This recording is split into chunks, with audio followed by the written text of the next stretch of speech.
Thanks, Angelica. As Angelica said, my name is Thinyane. I'm presenting work that I undertook with a former research assistant, Karthik Bhat, who is now a PhD student at Georgia Tech. You probably have never heard of UNUCS before. We're the United Nations University Institute on Computing and Society. United Nations University is the research think tank of the United Nations, and our job is to do research on behalf of member states and UN bodies. We work on this project with the Mekong Club, an anti-human trafficking NGO out of Hong Kong, and we're funded by the Freedom Fund and Humanity United. So now I've got all the disclaimers out the way, I'll tell you what we're doing. So the problem we're trying to look at in this work is human trafficking and forced labour. So worldwide, current estimates say there are 24.9 million victims of human trafficking and forced labour, and each year we see a very small fraction identified. So for example, in 2017, just over 100,000 victims were identified. This says to me that there's something wrong and missing with the way we're trying to identify victims, and there's a huge scope to try and make improvements in the current techniques. So we started this work to try and understand if we could use digital technology to support the identification of victims. And then in doing so, we wanted to really question how we would be supporting the agency or the critical agency of workers in these vulnerable populations. I've used three terms that are very kind of maybe a bit unfamiliar, so I thought I'd define them. We use Scrivenikova's continuum of exploitation to understand what human trafficking, forced labour and labour exploitation are. So on this continuum, you can see on the one side we have decent work and the other side forced labour. These are defined by ILO. But we see that there's this continuum of labour exploitation between them. So labour exploitation takes a wide variety of types. So it could be discrimination, payment under the minimum wage, and it can really range up to isolation, wage withholding, being beaten and being sexually abused. And so we see human trafficking as a process consisting of a series of exploitative tasks which moves a person to the situation of forced labour.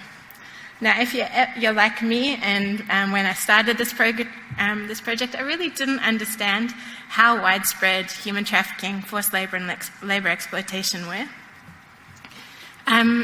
We have used a value-sensitive design approach in this research because we wanted to understand from the people involved what values they hold and how they believe technology can help them.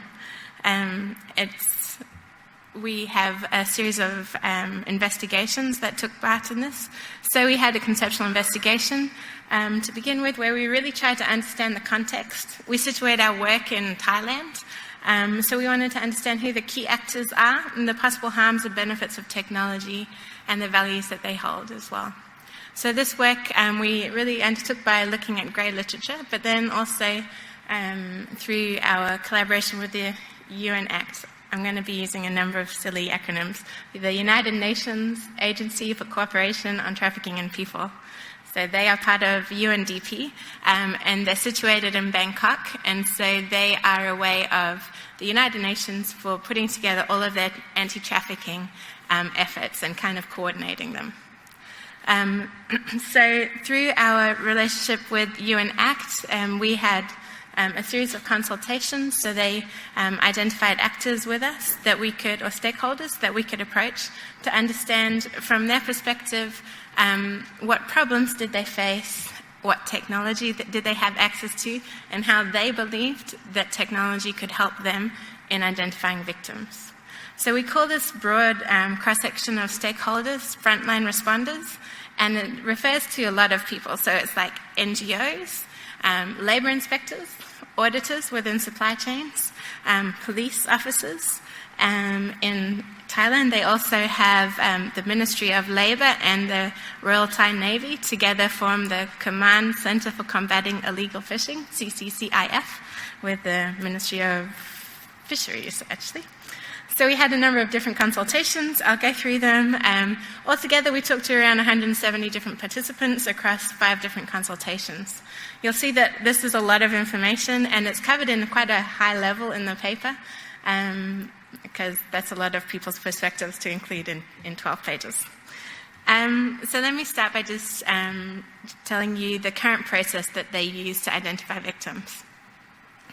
It's really just a 3-step process. There's initial screening, often in the field, sometimes over the phone, and that initial screening really allows the frontline responder to understand a little bit of details about the situation that the worker is in, and if they want help to exit that situation.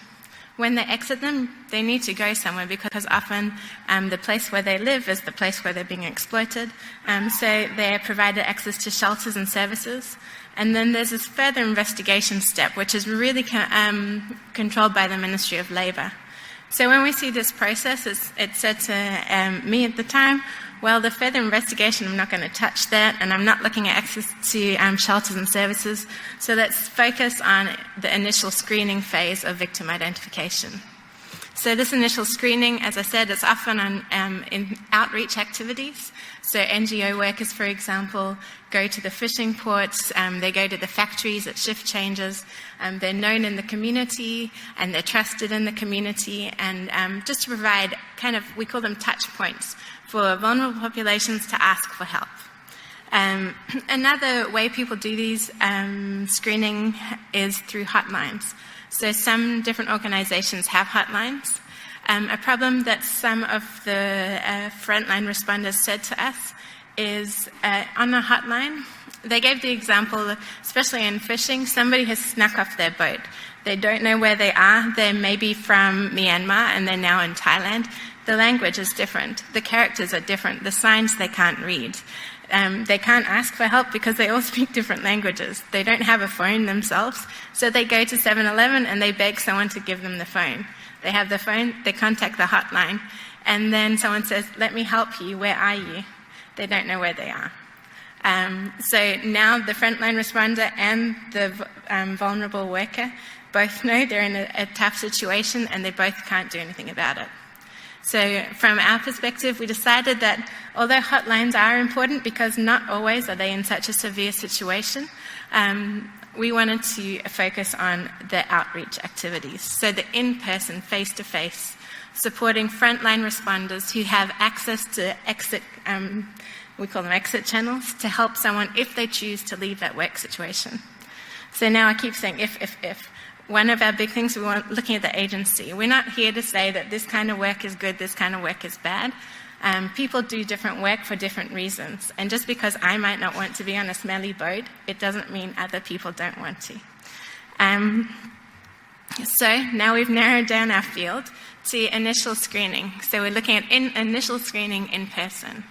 When we looked at this, we asked the 34 participants in the first consultation what problems they had. So they really said they have problems with communication. Everyone speaks different languages. They have problems with privacy because these initial screening interviews happen often near their workplace with potential exploiters all around. There's a lack of training because no one really understands the common indicators of human trafficking, and these things change because exploiters' practices change. And there's a lack of trust. For us, one of the big things with the lack of trust, which was really new for us, is that even the interpreters, when there is an interpreter around, they themselves are often bribed by the exploiters to not translate accurately. So we also asked about access to technology. We didn't want to develop something that then couldn't be used. And turns out workers in vulnerable situations don't have technology because they're being exploited, because they don't want to, the exploiter doesn't want them to ask for help. So we really thought from this that, well, it looks like the only person around who has access to technology consistently is the frontline responder. We did some brainstorming sessions and people came up with some marvelous different ideas, including a lie detector.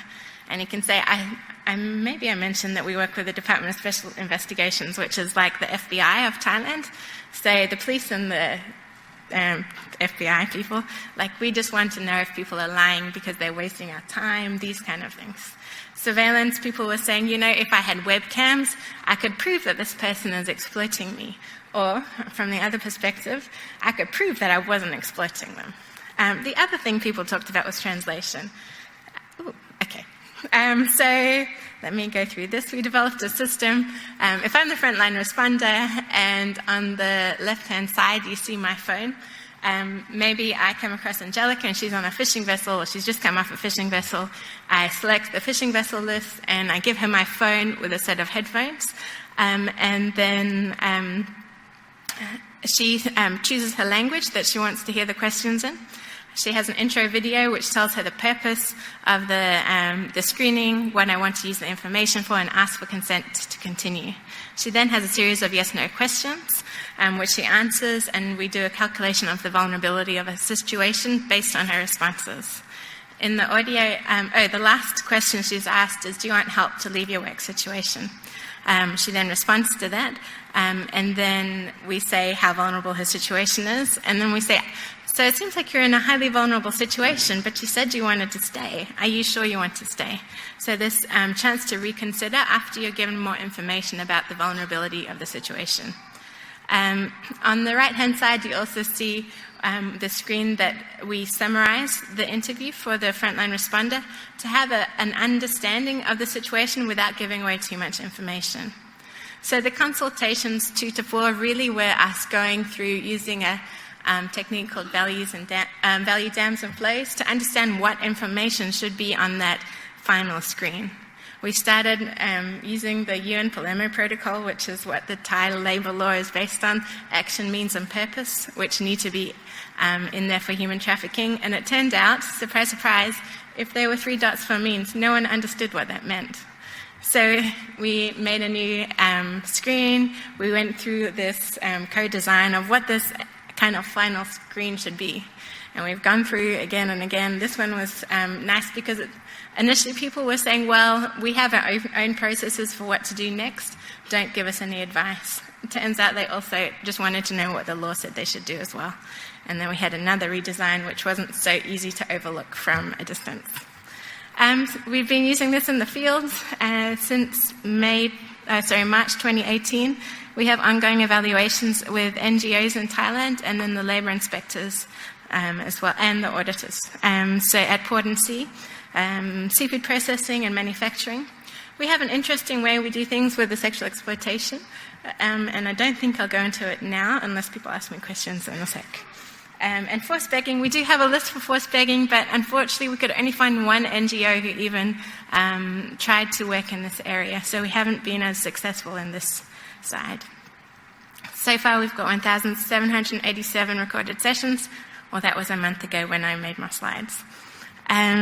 So we had a little bit of an evaluation of the through our consultation 5 and continuing. We work with the workers as well as the NGOs to say how are people using it and how can we change it. Our big thing is trying to make sure that Apprise is usable first time and easy to learn, especially for low literate users or illiterate users. And so often when we do our observations, we check how we kind of just give them the phone and we see what they do. And we've had some good results there. I won't go into that too much. From the frontline responders, what we find is they appreciate the ability to interview multiple workers at the same time while still maintaining privacy. Right now what happens is if we think of the port and sea inspections, they interview in front of the whole crew. So if you have another phone and another set of headphones, you can have 2 people being interviewed instead. This is a quote about the privacy from a Cambodian fisher saying that there are some things they really would rather not talk about, but using Apprise, their privacy was protected. An interesting thing that we've seen is when the different NGOs and frontline responders use the technology in different ways. So, for example, the frontline responders, one of the groups in fishing, they often on a Sunday have about 50 new volunteers who come, and then none of them are trained. So they all have the app on their own phone, and they use it as a way of reaching a broader audience. So everyone goes and interviews people, and when it shows a severe situation, they refer immediately to their case management team to interview further. We started talking about critical agency, if you've read the paper, which is like people's critical understanding of their disadvantage or advantage that they experience, as well as their agency in acting together to overcome it. And I have to say, it would be in no ways can I say we're helping people in their critical agency in these time-sensitive situations. We're trying to support their ability to understand their situation, as well as make a decision if they choose to exit that situation. I have other things, but I think I'm being given a sign that I should stop. I just wanted to say progress, not perfection, is what we're really trying to go for here. And we are worried about misuse of data and misuse of technology. We store the responses so that we can do post-hoc analysis to understand the current and changing patterns of exploitation. This really can be used to target awareness-raising campaigns to populations so they can be aware before they get into the exploitative situations. If we're storing data, there is data. All right? So we're always worried about corruption. And then more broadly, tech solutionism, which is preventing more fundamental reforms. I can see a 0 down there. In the labour exploitation place. Thank you.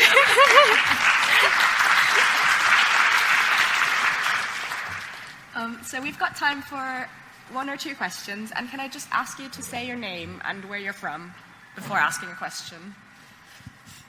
Hi, it's Scott from University of Queensland. I just thought that you could expound a little bit on that last point, probably through this question. Do you find that some of the people that are using the applications are struggling because they feel unfamiliar with the tech, or that they feel that they feel personally uncomfortable using it when they're being interviewed and choosing the yes/no questions in response?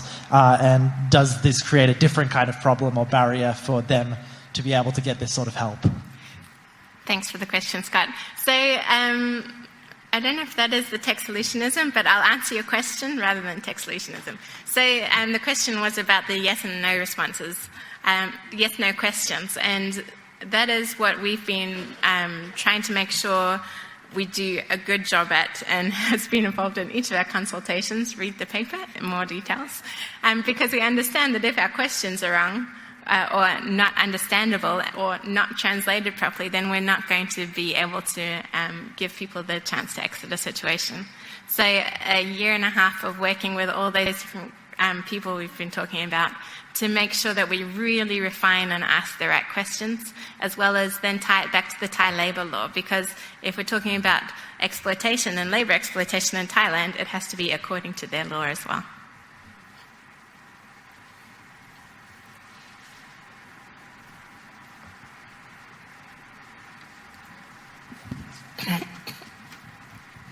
Hi, Hannah. Hi, David. David Niemer, University of Virginia. Thank you so much for this fascinating talk. I want to go back to what you just said now about how you negotiated with the government over there. Yeah. When it comes to this data collection and data ownership, did the government have any play in how this data was managed, how it was reported back to the government? Like you mentioned, misuse of data. Did you come across any issues with the government, given that they live under a dictatorship? Yeah, not yet. So we're always worried about corruption because we know that we have this new central repository of all of this lovely information that whether it's the government or the exploiters themselves, they would like to have their hands on it. So nobody has given us problems about data. Yeah. It's on ours and on our server, and no one's allowed to delete it. That's our rules. Yeah. Thank you very much.